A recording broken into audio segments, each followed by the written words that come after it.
اور تیسرا موقع جہاں سود کا موقع آیا وہاں اللہ تعالیٰ فرماتے ہیں کہ جو لوگ سود لینے دینے والے ہیں فَأَذَنُوا بِحَرْبٍ مِّنَ اللَّهِ وَرَسُولِهِ، تم اللہ اور اس کے رسول کے ساتھ جنگ کے لیے تیار ہو جاؤ۔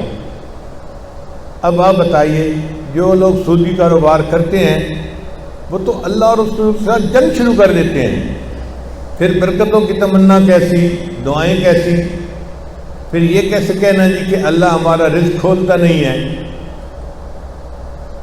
بھئی ہم نے تو اللہ سے جنگ شروع کی ہوئی ہے، اس لیے یہ سود ظاہر میں نفع نظر آتا ہے اور حقیقت میں یہ بربادی کا دوسرا نام ہے۔ اس لیے مومن کو چاہیے کہ سود سے بہت زیادہ بچے۔ کام بند ہوتے ہیں ہونے دو، نہیں چلتے نہ چلیں، سود پہ کام نہیں کرنا۔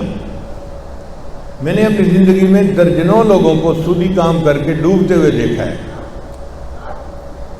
بڑی فیکٹریاں ہوتی ہیں، بڑے بزنس ہوتے ہیں، مگر سود کی وجہ سے یکدم کاروبار ایسا ہوتا ہے کہ پلے کچھ بھی نہیں رہتا۔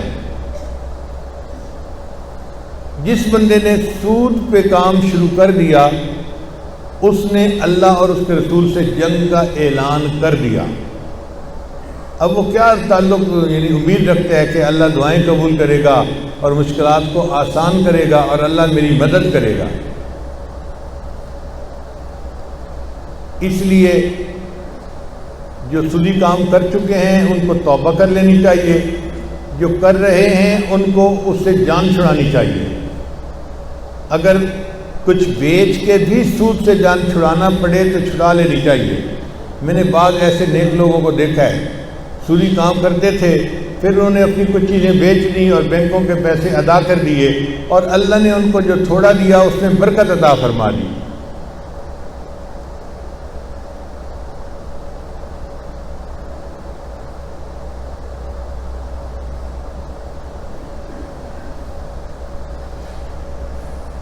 شروع دور کی بات ہے،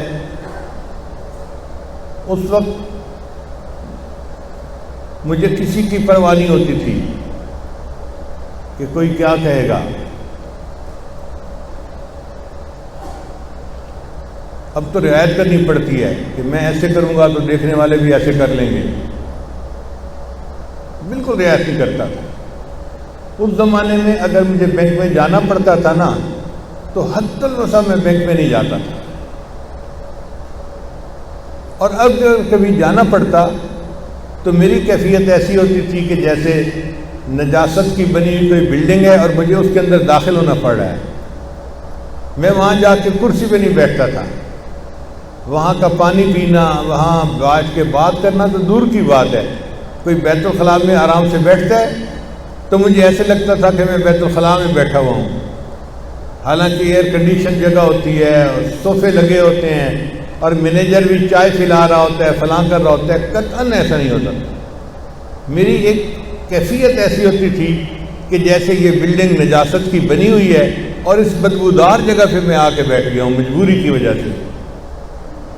چنانچہ کام ختم کر کے جو سائن کرنے ہوتے تھے یا چیک پہ سائن کرتے یا اکاؤنٹ کھولنا، وہ کھول کے فوراً واپس آتا تھا اور گھر آ کے نہاتا تھا اور اپنے کپڑے بدلتا تھا۔ میں کہتا تھا کہ ان کپڑوں کے ساتھ میں نماز کیسے پڑھ سکتا ہوں کہ جو میں اس نجس خانے کے اندر داخل ہوا۔ ایسی کیفیت قلبی ہوتی تھی دل کی۔ تو مومن کی سود کے بارے میں ایسی کیفیت ہونی چاہیے کہ پتہ نہیں یہ کیا مصیبت ہے کہ جس کی وجہ سے اللہ رب العزت نے فرمایا کہ یہ اللہ اور اس کے رسول کے ساتھ جنگ کرنے کی مانند ہے۔